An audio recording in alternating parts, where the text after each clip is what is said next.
Halo Bapak Ibu Saudara sekalian, bagaimana kabarnya ini? Tentunya hari ini kita pasti sudah mengalami berkat Tuhan yang sangat luar biasa.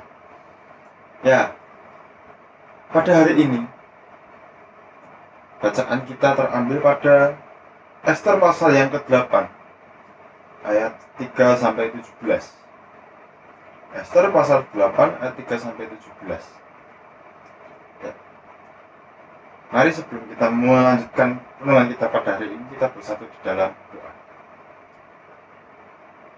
Puji dan syukur Tuhan kami panjatkan kepadamu, karena kasih-Mu kami masih dapat menikmati hari ini. Kami juga masih dapat merasakan kehadiran-Mu yang kedua kalinya, kehadiran-Mu pada bulan Desember nanti. Sehingga Tuhan, kami juga dapat bersyukur karena Engkau telah hadir ke dalam dunia ini untuk memimpin jalan kami. Sebentar lagi juga kami akan merenungi sedikit firman-Mu Tuhan. Biar Tuhan tolong berkati agar renungan yang kami dengarkan ini dapat menjadi berkat bagi rohani kami, menjadi berkat bagi diri kami Tuhan. Hanya dalam nama saja Tuhan kami sudah berdoa dan mengucap syukur. Amin. Nah, bacaan kita hari ini adalah Kitab Ester pasal yang ke-8 ayat 3-17 dengan judul perikop Perintah Raja yang menguntungkan orang Yahudi. Mari saya bacakan. Nah, Ester pasal 8 ayat 3-17.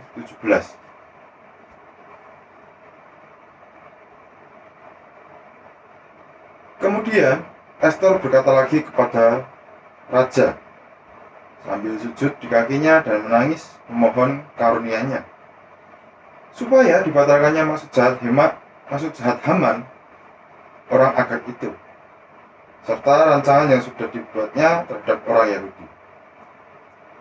Maka raja mengulurkan tongkat emas pada Ester. Lalu bangkitlah Ester dan berdiri di hadapan raja, serta sembahnya. Jikalau baik pada pemandangan raja dan jikalau hamba mendapat kasih raja, dan hal ini kiranya dipandang benar oleh raja dan raja berkenan kepada hamba, maka hendaklah dikeluarkan surat titah untuk menarik kembali surat-surat yang berisi rancangan Haman bin Hamedata orang Agag itu, yang ditulisnya untuk membinasakan orang Yahudi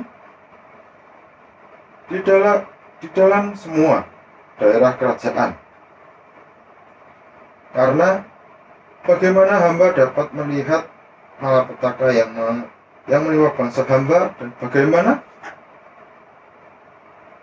bagaimana hamba dapat melihat kebinasaan sanak saudara hamba. Maka jawab Raja Ahasverus kepada Ester sang ratu, serta kepada Mordekai orang Yahudi itu, harta milik Haman telah kukaruniakan kepada Ester, dan Haman sendiri telah disulakan pada tiang, karena ia sudah mengacungkan tangannya kepada orang Yahudi.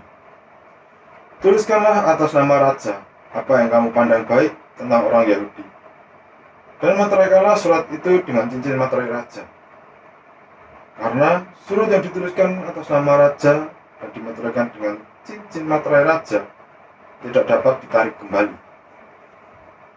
Pada waktu itu juga dipanggil para panitera raja dalam bulan yang ketiga, yakni bulan Siwan, pada tanggal 23, dan sesuai dengan segala yang diperintahkan Mordekai, ditulislah surat itu kepada orang Yahudi dan kepada para wakil pemerintah, para bupati dan para pembesar daerah dari India sampai Ethiopia, 127 daerah, kepada tiap-tiap daerah menurut tulisannya, dan kepada tiap-tiap bangsa menurut bahasanya, dan juga kepada orang Yahudi menurut tulisan dan bahasanya. Maka ditulislah pesan atas nama Raja Ahasveros dan dimaterai dengan cincin materai raja.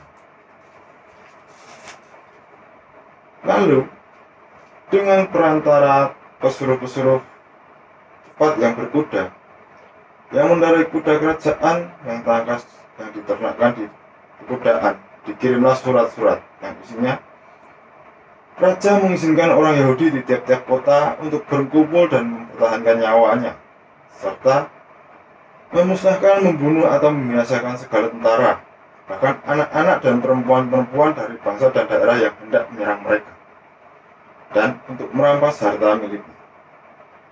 Pada hari yang sama di segala daerah, Raja Ahasveros pada tanggal 13 bulan yang ke-12, yaitu bulan Adar, salinan pesan tertulis itu harus diundangkan di tiap-tiap daerah. Lalu diumumkan kepada segala bangsa, dan orang Yahudi harus bersiap-siap untuk hari itu akan melakukan pembalasan kepada musuhnya. Maka dengan terburu-buru dan tergesa-gesa berangkatlah pesuruh-pesuruh cepat yang mengendarai kuda kerajaan yang tangkas itu. Atas titah raja dan undang-undang itu dikeluarkan di dalam benteng Susan. Dan Mordekai keluar dari hadapan raja dengan memakai pakaian kerajaan daripada kain ungu tua dan kain lenan, dengan memakai tajuk emas yang mengagumkan, serta jubah daripada kain lenan halus dan kain ungu muda. Maka kota Susan pun bertempi sorak dan bersukaria. Orang Yahudi telah beroleh ke lapangan hati dan sukacita, kegirangan dan kehormatan. Demikian juga di tiap-tiap daerah, di tiap-tiap kota, di tempat manapun titah dan undang-undang raja telah sampai, ada sukacita dan kegirangan di antara orang Yahudi, dan perjamuan serta hari gembira. Dan lagi, banyak dari antara rakyat negeri itu masuk Yahudi karena mereka ditimpa ketakutan kepada orang Yahudi. Berbahagialah bagi setiap kita yang senantiasa membaca dan merenungkan firman. Nah, Bapak Ibu Saudara sekalian, jika kita melihat kitab Ester ini, kita akan dikenalkan dengan seorang tokoh yang bernama Mordekai. Mordekai adalah orang yang dipilih oleh Tuhan, orang yang dipilih oleh Tuhan melalui Ester untuk menjadi wakil dari bangsa Yahudi pada saat itu. Nah, di dalam kitab Ester ini kita dapat melihat bahwa bangsa Yahudi itu ditindas di berbagai tempat, terutama di tempat yang di bawah naungan Raja Ahasveros ini. Bahkan seorang kepercayaan Raja Ahasveros pun ingin membunuh orang-orang Yahudi dan juga membunuh Mordekai yang dipilih menjadi wakil bangsa Yahudi pada saat itu. Nah, singkat cerita, karena Mordekai berhasil lolos dari rencana jahat seorang Haman, ya, karena Mordekai berhasil lepas dari cengkraman rencana Haman dan terbukalah rencana jahat Haman ini di hadapan raja, maka raja pun mengangkat kembali derajat orang-orang Yahudi pada saat itu, sehingga orang Yahudi mengalami kebebasan dan kelegaan dari tindasan-tindasan yang ada. Lalu bagaimana dengan kita? Ya, bisa kita katakan bahwa pada saat ini mungkin kita juga mengalami yang namanya tindasan, kita mengalami cobaan, dan mungkin bahkan bisa jadi cobaan atau penindasan yang kita alami itu baik secara fisik maupun mental itu menghambat atau bahkan mengancam jiwa dan keselamatan diri kita. Tapi apakah Tuhan sebagai Raja kita yang kita sembah akan membiarkannya begitu saja? Tentu tidak. Tuhan pasti akan memberikan jalan keluarnya. Tuhan pasti akan menyelesaikan semua permasalahan yang kita hadapi. Lalu bagaimana caranya? Tuhan bisa tahu kalau kita menghadapi cobaan, kita menghadapi penindasan. Ya, kita bisa lihat di dalam bacaan kita hari ini, ada perwakilan dari bangsa Yahudi, yaitu melalui Ester dan Mordekai, yang menyampaikan keresahan hati mereka, keresahan hati yang ada di dalam dirinya kepada raja.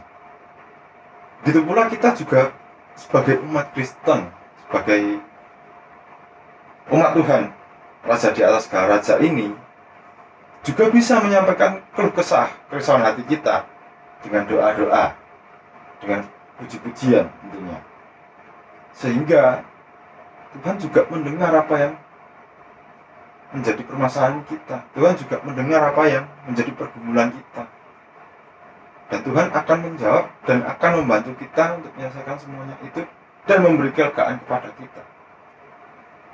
Apabila kita nggak mau mengambil langkah terlebih dahulu untuk berdoa, untuk menyembah, untuk berbicara kepada Tuhan, ya Tuhan juga tetap akan menolong. Cuman tidak seperti yang kita bayangkan. Bisa saja pertolongan Tuhan datangnya masih jauh. Bisa saja Tuhan malah menolong kita meskipun dengan cara yang berbeda, tapi kita menganggap pertolongan Tuhan itu masih seperti belenggu bagi kita. Jadi semua itu kembali ke dalam diri kita sebagai umat Kristen. Apakah kita mau membebaskan diri dari penindasan, dari segala persoalan yang kita hadapi atau enggak? Kalau kita mau membebaskan diri, ya udah kita berbicara padu kepada Tuhan melalui doa, pujian, saat teduh setiap hari. Tapi kalau enggak, ya udah lupa. Kita doa cuman sudah doa biasa. Kita memuji Tuhan, datang ke gereja setiap hari Minggu ya cuman ya datang memuji, dengar firman, udah selesai. Dan Tuhan selalu merindukan kita untuk bertemu dengannya.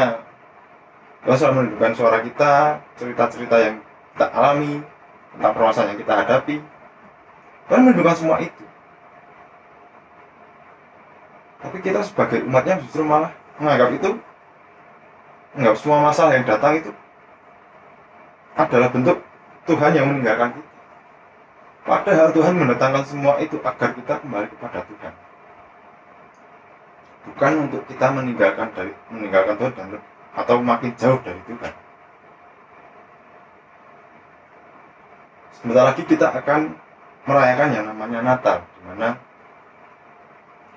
sosok Tuhan lahir sebagai manusia dalam diri Yesus Kristus.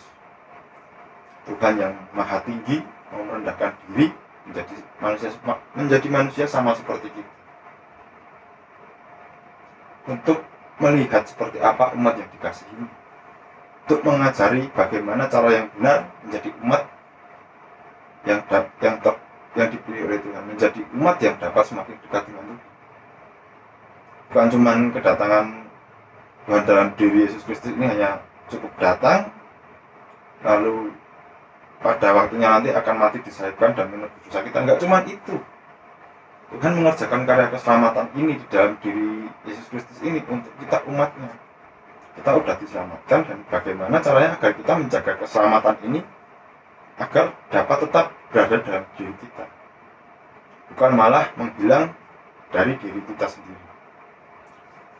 Ketika kita menghadapi masalah, ketika kita menghadapi cobaan, keselamatan Tuhan itu kan selalu ada beserta dengan kita. Nah, kita juga harus tetap berpegang teguh terhadap itu, bukan hanya sekedar kita tahu, aku udah diselamatkan sama Tuhan, ya udah,